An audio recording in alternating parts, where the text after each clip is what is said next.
Welcome back programmers. আজকে আমরা শিখব কিভাবে একটা সফটওয়্যার ডেভেলপ করতে হয়। সেই সফটওয়্যার অ্যাপ্লিকেশন হতে পারে, একটা ছোটো লেভেলের অ্যাপ্লিকেশন হতে পারে, ওয়েব অ্যাপ্লিকেশন হতে পারে, মোবাইল অ্যাপ্লিকেশন হতে পারে, এমনকি অপারেটিং সিস্টেমও হতে পারে, লার্জ স্কেলের ইআরপি অ্যাপ্লিকেশনও হতে পারে, মানে ইআরপি সফটওয়্যার হতে পারে, যে কোনো কিছুই হতে পারে। তবে সফটওয়্যার ডেভেলপমেন্টের প্রসেসটা কী হতে পারে সেটা নিয়ে আমরা আজকে আলোচনা করব। তাহলে একটা সফটওয়্যারের আইডিয়া মাথায় আসলে আমরা বিগিনার্সরা কী করি? সহজভাবে সরাসরি চিন্তা করি কীভাবে এটাকে কোডে রূপান্তর করা যায়, কিভাবে এটাকে একটা প্রোডাক্টে রূপান্তরিত করা যায়। যারা HTML CSS নিয়ে কাজ করি, ওয়েব ডিজাইন করি, তাদের মাথায় চলে আসে কীভাবে কোডটা লিখবো, কীভাবে লেআউটটা তৈরি করব, কীভাবে ডিজাইনটা করব। যারা রিঅ্যাক্ট অ্যাঙ্গুলার নিয়ে কাজ করি ফ্রন্ট ইন পোর্শনে, তাদের মাথার ভিতরে আসবে স্টেট কেমনে ম্যানেজ করব, কীভাবে কম্পোনেন্ট ডিজাইন করব। যারা ব্যাকএন্ড নিয়ে কাজ করি, তাদের মাথায় আসবে ডেটাবেজের ডিজাইনটা কেমন হবে, কী মডেল থাকবে, কিভাবে কন্ট্রোলার করব, মানে তৈরি করব, কিভাবে রাউটিং করব। এটা স্বাভাবিকভাবেই একজন প্রোগ্রামার বা একজন ডেভেলপারের মাথায় এগুলো চলে আসবে। কিন্তু এটা কোনো পারফেক্ট প্রসেস হতে পারে না। ইয়েস, একটা প্র্যাকটিস পারপাজে আপনি একটা ছোটোখাটো প্রজেক্ট তৈরি করছেন, তার জন্য আপনার এই প্রসেসটা পারফেক্ট। কিন্তু যদি আপনি চিন্তা করেন যে আপনার এই সফটওয়্যারটা বা আপনার এই ছোটোখাটো ওয়েব অ্যাপ্লিকেশনটা মিলিয়ন মিলিয়ন মানুষ ব্যবহার করবে, তাহলে এটা কখনোই পারফেক্ট প্রসেস হলো না। এটা দিয়ে আপনি কখনোই ব্যবসা করতে পারবেন না। তো আমরা হয়তো সবাই ব্যবসা করবও না আমাদের সফটওয়্যার দিয়ে, আমরা হয়তো কখনো চাকরি করব, কখনো ফ্রিল্যান্সিং করব, বা সামহাও কিছু একটা করব, আবার কেউ কেউ স্টার্ট আপও করবো নিজের আইডিয়া দিয়ে। কিন্তু যে যাই করি না কেন, আমরা যারা কাজ করব একজন প্রোগ্রামার বা ডেভেলপার হিসাবে কোনো একটা কোম্পানির আন্ডারে বা ফ্রিল্যান্সিং টিমে রিমোট জব করব, তাদের প্রত্যেকেরই কিন্তু একটা প্রোডাক্টই তৈরি করতে হবে। আর যে এই প্রোডাক্টটা তৈরি করাচ্ছে, মোস্ট অফ দ্য কেস তারা কিন্তু বিজনেস করার উদ্দেশ্যেই আপনাকে দিয়ে প্রোডাক্টটা ডেভেলপ করাচ্ছে। তার মানে একটা প্রোডাক্ট তৈরি হওয়ার বেস্ট প্র্যাকটিসেসগুলো যদি আমরা না জানি, বা হোল প্রসেসটা যদি আমরা না জানি, তাহলে কিন্তু আমরা পারফেক্টলি প্রোডাক্টটা তৈরি করতে পারবো না। একটা প্রোডাক্ট তৈরি হওয়ার জন্য এখানে আপনি দেখতে পাচ্ছেন 6টা স্টেজ আছে। 6টা, টোটাল 6টা। কিছু কিছু জায়গায় আপনি দেখতে পারবেন মাত্র 5টা, 6টা দিবে না, 5টা দিবে।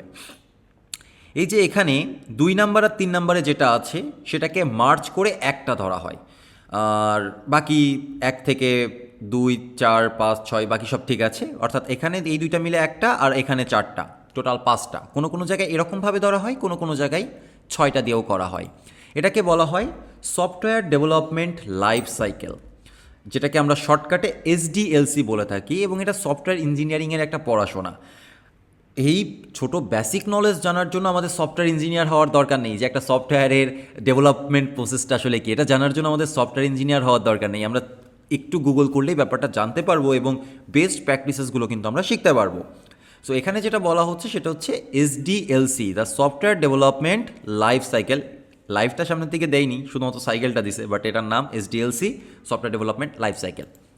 এই লাইফ সাইকেলের কাজটা কি? এই লাইফ সাইকেলের কাজটা হচ্ছে নির্দিষ্ট প্রসেস ফলো করে সফটওয়্যার তৈরি করা। একটা সফটওয়্যার প্রথমে কিভাবে আসবে, বা আপনি একটা সফটওয়্যার যে বানাবেন, সবার প্রথমের কাজটা কি?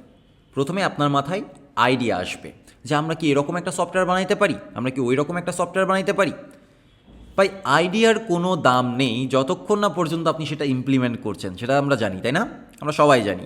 তো আইডিয়া ইমপ্লিমেন্ট যদি আপনি করতে চান, তাহলে আপনার কি দরকার? তাহলে আপনার প্ল্যানিং দরকার।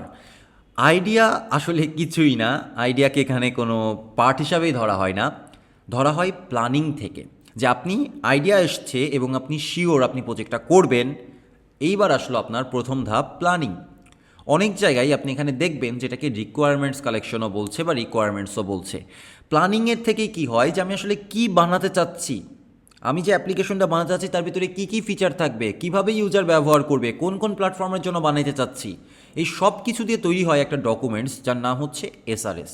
এই যে এরকম একটা ডকুমেন্টস, এটা একদম 100% পিওর SRS না, এটা বেসিক SRS। আমরা পরবর্তী প্রজেক্টগুলোতে আরও ভালো ভালো SRS দেখতে পারবো, বাট আমরা কেবল শুরু করছি, তো এই জন্য একটা বেসিক SRS দিয়ে শুরু করছি। SRS মানে কি? Software requirement specification. তো ভাই, আমি তো সফটওয়্যার ইঞ্জিনিয়ার হব না, আমি কেন এই বিষয়গুলো জানছি? আমি জানছি কারণ জানলে আমার কোনো দোষ নেই। তবে যদি আমার ভেতরে এই বেসিক জ্ঞানগুলো থাকে, তাহলে আমি একটা বড় টিমের সাথেও ভালো একটা কন্ট্রিবিউশন করতে পারবো, পুরো প্রসেসটা আমি জানতে পারবো। এই জন্য আমরা বিষয়গুলো জানবো। ওকে, তো প্রথমে আসবে হচ্ছে প্ল্যানিং, মানে রিকোয়ারমেন্টস কালেকশন। আমার প্রজেক্টটা কীভাবে তৈরি হবে তার হোল মাইন্ড ম্যাপ এই জায়গাটাতে। এরপরে আসবে হচ্ছে অ্যানালাইসিস। আমি একটা রিকোয়ারমেন্টস কালেক্ট করেছি, আমার প্রজেক্টে কী কী থাকবে সেই ফিচার লিস্ট আমি করে ফেলেছি, এখন সেটা অ্যানালাইসিস করার প্রয়োজন না? সাধারণত এখানে অ্যানালাইসিস বলে কোনো টার্মস থাকে না, এই দুইটাকে মার্জ করে হয় ডিজাইন। ডিজাইন বলতে আসলে ওয়েবসাইটের লেআউট ডিজাইন না, ডিজাইন বলতে সিস্টেম ডিজাইন, সফটওয়্যার ডিজাইন, সফটওয়্যারের ইউআই ডিজাইন না, মানে এই যে এই অ্যাপ্লিকেশনটা দেখতে কেমন হবে সেইটার ডিজাইনটাকে বোঝানো হচ্ছে না, বোঝানো হচ্ছে এই সফটওয়্যারটা তৈরি করার জন্য আমার কোড কেমনভাবে করতে হবে, আমার সিস্টেম ডিজাইন কিভাবে করতে হবে যেন প্রচুর মানুষ এটা ব্যবহার করতে পারে, ইরোর ফ্রিভাবে কীভাবে কোড তৈরি করতে হবে, কোডের আর্কিটেকচারটা কী হবে সেটা বোঝানো হচ্ছে ডিজাইনের ভেতরে। তাহলে অ্যানালাইসিস আর ডিজাইনের কাজ হচ্ছে আমি যে রিকোয়ারমেন্টসটা পেলাম সেই রিকোয়ারমেন্টসটাকে আমি কিভাবে বাস্তবে রূপান্তর করতে পারি সেটা নিয়ে অ্যানালাইসিস করা, সেটা নিয়ে রিসার্চ করা যাবতীয়, তারপরে সেটা থেকে একটা আউটপুট ফাইনাল আউটকাম রেডি করা যে দিস ইজ দ্য প্ল্যান, এই প্ল্যানে আমরা এক্সিকিউট করতে পারি। এটাও একটা প্ল্যান ছিল, যে প্ল্যানটা ছিল একটা মাইন্ড ম্যাপ যে আমি আসলে কি করব। আর এখানে যে প্ল্যানটা আসবে ডিজাইন ফেজে সেটার প্ল্যানটা হচ্ছে কিভাবে করব। 1 নম্বরে আমরা কি করব, 2 নম্বরে আমরা কিভাবে করব, এই দুইটা জিনিস আমাদের অ্যানালাইসিস শেষ। আমি 2 আর 3কে এক করেই ধরতেছি, হ্যাঁ 2 আর 3 মানেই 2, এটাকে বলা হয় ডিজাইন। তাহলে সিস্টেম ডিজাইন, সফটওয়্যার ডিজাইন সব কিছু শেষ, প্রথমে প্ল্যানিং শেষ, সিস্টেম ডিজাইন শেষ, এর পরের স্টেপটা হচ্ছে ইমপ্লিমেন্টেশন। ইমপ্লিমেন্টেশন ফেজটাতেই মূলত আমরা ডেভেলপাররা কাজ করে থাকি, ইমপ্লিমেন্টেশন ফেজটাতেই আমরা ইউআই ইউএক্স ডিজাইনাররা কাজ করে থাকি, ইমপ্লিমেন্টেশন ফেজটাতে ওয়েব ডিজাইনাররা কাজ করে থাকি, ফুল স্ট্যাক ডেভেলপাররা এখানে কাজ করে থাকে। এই প্রত্যেকটা রোল আলাদা আলাদা এবং প্রত্যেকটা রোলের জন্য আলাদা আলাদা চাকরি বাকরিও আছে, রোলস আছে, তো হিউজ স্যালারির চাকরি, কিন্তু সাধারণত আমরা এই ফেজটা নিয়ে কাজ করে থাকি যেটাকে বলা হয় ইমপ্লিমেন্টেশন। ইমপ্লিমেন্টেশন মানে কি, আমরা প্রোডাক্টটা ডেভেলপ করব, দিস ইজ কল্ড ইমপ্লিমেন্টেশন। এরপরে আসে হচ্ছে প্রোডাক্ট আমার তৈরি করা শেষ, প্রোডাক্ট তৈরি করা শেষ হলে আমাকে কী করতে হবে, প্রোডাক্টটা টেস্টিং করতে হবে এবং ইন্টিগ্রেট করতে হবে, ডেপ্লয় করতে হবে কোনো না কোনো জায়গায়। তো অবশ্যই একটা প্রোডাক্ট তৈরি হওয়ার পরে এনাফ টেস্টিং না করে তো সেটা মার্কেটে ছাড়া যাবে না, তাই না? বহু মানুষ সেটা ব্যবহার করবে, যারা ওয়েব ডিজাইন করবেন তাদের মাল্টিপল ডিভাইসে চেক করতে হবে যে সমস্ত ডিভাইসের জন্য রেসপন্সিভ কিনা আমার অ্যাপ্লিকেশনটা, মোবাইল ফোনের জন্য এটা পারফেক্টলি কাজ করছে কিনা, ট্যাবলেটের জন্য পারফেক্টলি কাজ করছে কিনা, বড় লার্জ স্ক্রিনের জন্য কাজ করছে কিনা। তো সেই বিষয়গুলো আমাদের বুঝতে হবে না, সেই বিষয়গুলো আমাদেরকে টেস্ট করতে হবে। তারপরে যারা ব্যাক এন্ড অ্যাপ্লিকেশন তৈরি করবেন, এপিআই তৈরি করবেন, তাহলে আপনার এপিআইটা কনকারেন্টলি কতগুলো রিকোয়েস্ট হ্যান্ডেল করতে পারবে। যেহেতু এই ভিডিওটা আসলে এখন পর্যন্ত যে ভিডিওগুলো তৈরি করা হয়েছে সেগুলো সব ন্যানো ক্যাম্পের জন্যই প্রযোজ্য, তো এই জন্য আমি সবার কথায় অল্প অল্প করে বলছি। তো যারা ব্যাক এন্ড অ্যাপ্লিকেশন তৈরি করবেন তাদের এপিআইটা কত মানুষের জন্য কনকারেন্টলি ব্যবহার উপযোগী, দেখা যাচ্ছে যে একসাথে 100 জন কি ভিজিট করতে পারছে কিনা আপনার সাইটে, বা একসাথে 10,000 মানুষ ভিজিট করতে পারছে কিনা, পারলে প্রত্যেকটা ইন পয়েন্ট সঠিকভাবে কাজ করছে কিনা, কোনো জায়গায় সিকিউরিটি ফ্ল আছে কিনা, এগুলো টেস্টিং করতে হবে না? অবশ্যই এগুলো টেস্টিং করতে হবে। এমনকি ইউজার টেস্টিংও করতে হবে যে ইউজার ব্যবহার করে আমার অ্যাপ্লিকেশনটা মজা পাচ্ছে কিনা, ইউজার কোনো কিছুতে কমপ্লিকেটেড করে ফেলছে কিনা, কোনো কিছু ইজিলি বুঝতে পারছে না, এরকম সিচুয়েশন হচ্ছে কিনা। তো সব রকম টেস্টিং কিন্তু আমার এখানে করতে হবে।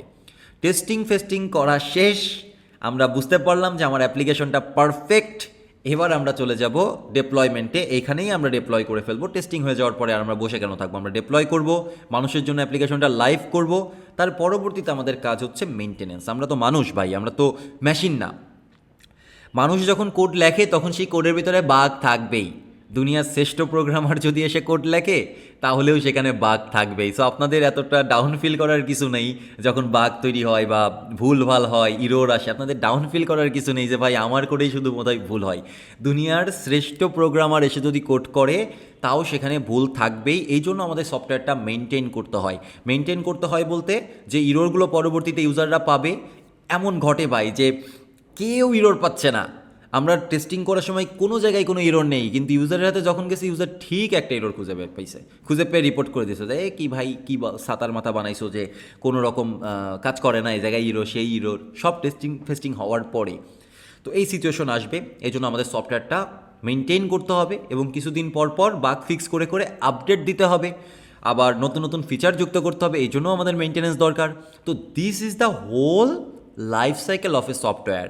মানে একটা সফটওয়্যার প্ল্যানিং করতে হবে, রিকোয়ারমেন্টস কালেক্ট করতে হবে, তারপরে তার সিস্টেম ডিজাইন, সফটওয়্যার আর্কিটেকচার বা সব কিছু তৈরি করতে হবে, করার পরে ডেভেলপমেন্ট করতে হবে ইমপ্লিমেন্টেশন ফেজে, তারপরে আমরা টেস্টিং করব, ইন্টিগ্রেশন করব এবং তারপরে মেনটেনেন্স করব।